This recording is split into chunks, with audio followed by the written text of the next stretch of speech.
શ્રી કૃષ્ણ। તો કેમ છે તમને બધાને? સારું જ હશે। તો તમારું બધાનું સ્વાગત છે નવા વ્લોગમાં। તો વ્લોગની શરૂઆત થઈ ગઈ છે અને આજ તો આપણે રોંઢે જવાનું છે અક્ષર મંદિર। તો જોતા રહીજો વિડીયો, મજા આવી જવાની છે। હાલો તો અત્યારે જો રસોડામાં બેઠા છું, મમ્મી ઓલું શેકે છે મેથી સંભારામાં નાખવાનો કરવાનો ગુંદાનો સંભારો। જો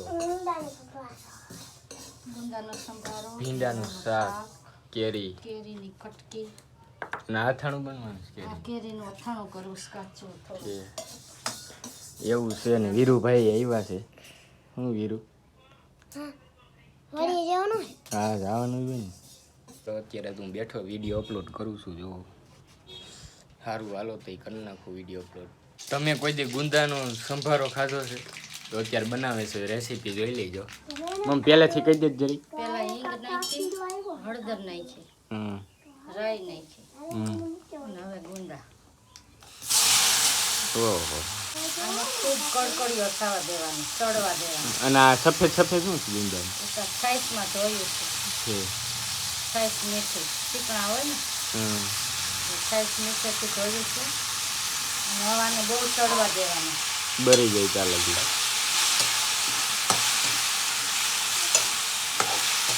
મેથી ને એવું બધું નાખીને પછી ચડી જાય ને એટલે રૂકેલી મેથી વાટીને નાખી દેવાની અને ખૂબ ચડવા દેવાનો, કડકડીઓ ખૂબ થવા દેવાનો, તો જ ભાવે, નહીં તો ચીકણો લાગે।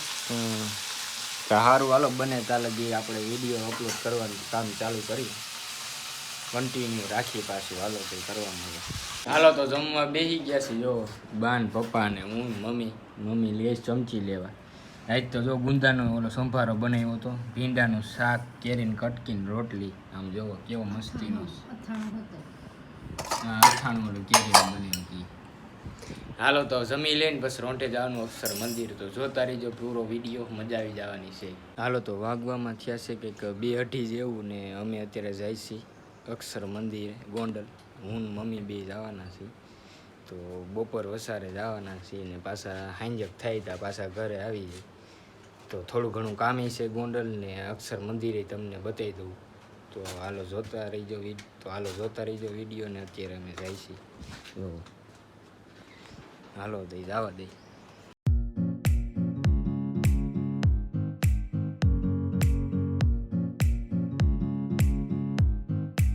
હાલો તો ફાઇનલી અક્ષર મંદિરે પૂગી ગયો છું।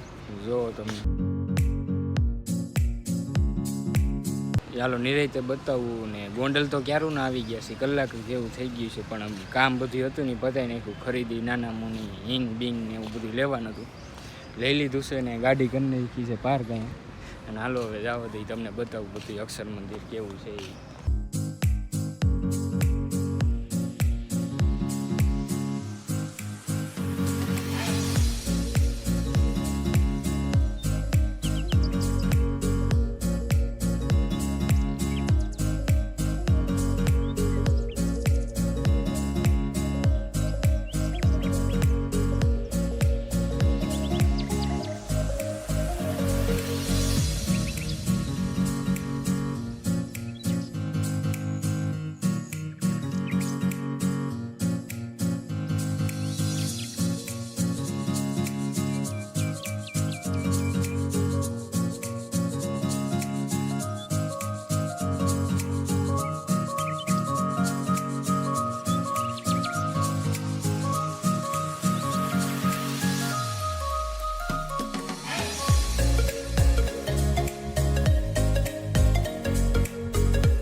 હાલો તો દર્શન કરી લીધા છે ને હવે અહીં બેઠા છીએ છાંયે હું ને મમ્મી બે.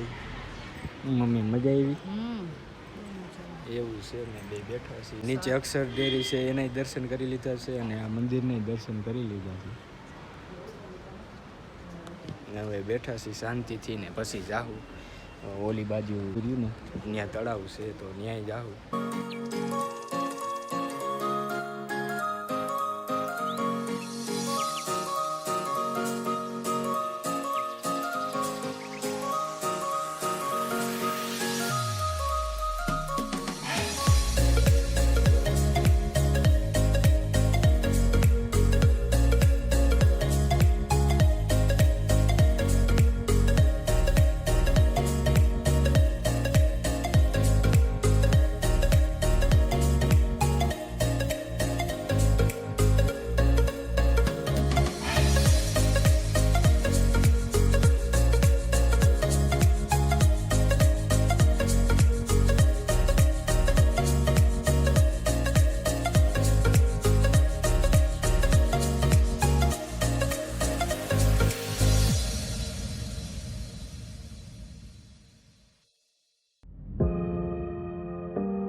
હાલો તો ઓલી નદી હું તમને કહેતો હતો ને કે તળાવ જેવું છે તો એ બાજુ આવ્યો છું.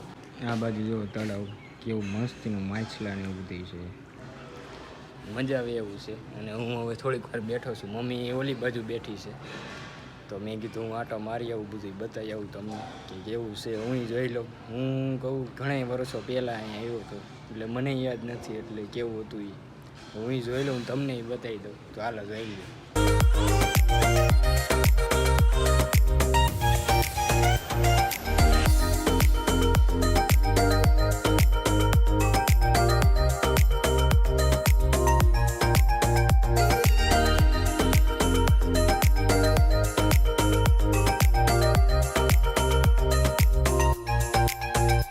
મંદિર સાઈડ જવા દઉં છું. આમ જો અંધેરો ફૂલ છે, હવે આમ આવે તો સારી વાત છે. આ બાજુ તો કોરું છે, આ બાજુ જો આખું કાળું ફૂલ અંધેરો છે. હવે કોણ જાણે વરસાદ આવે તો.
હાલો તો હું પાછો અહીંયા આવ્યો તો નદી કિનારે, કારણ કે મમ્મીને જવું હતું એટલે અમે બે પાછા આવ્યા છીએ. થોડીક વાર બેઠા છીએ પછી જવા દઈ મંદિર બાજુ. નહીં મમ્મી મજા આવી? મજા આવી, બહુ સરસ મંદિર છે.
स्वामी नारायण धर्म का एक अति महत्वपूर्ण स्थान है गोंडल का श्री अक्षर मंदिर, क्योंकि ये स्थान है साक्षात अक्षर ब्रह्म गुणातीतानंद स्वामी का स्थान।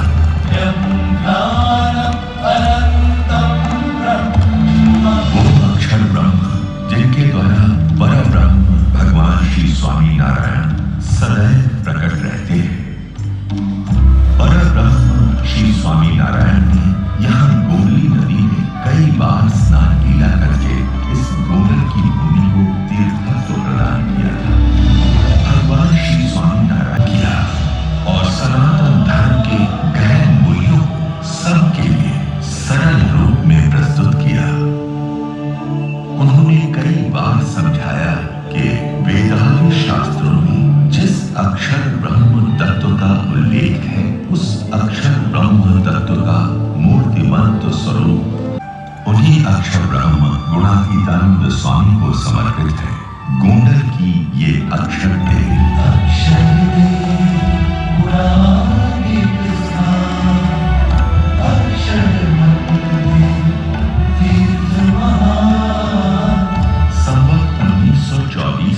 अक्षर तक इस अक्षर देहरी और अक्षर मंदिर की अविरत सेवा की। उनकी साधुतापूर्ण दिव्य प्रतिभा के प्रभाव से और उनके अविरत पुरुषार्थ से ये अक्षर देहरी विश्व प्रख्यात हो गए।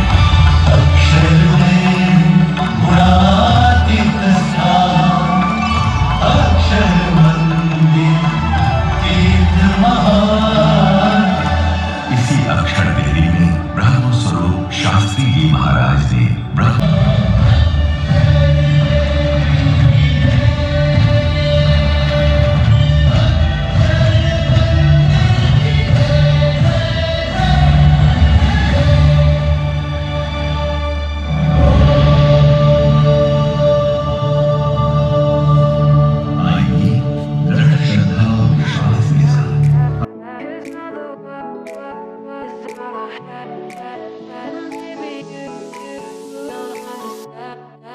Cause all the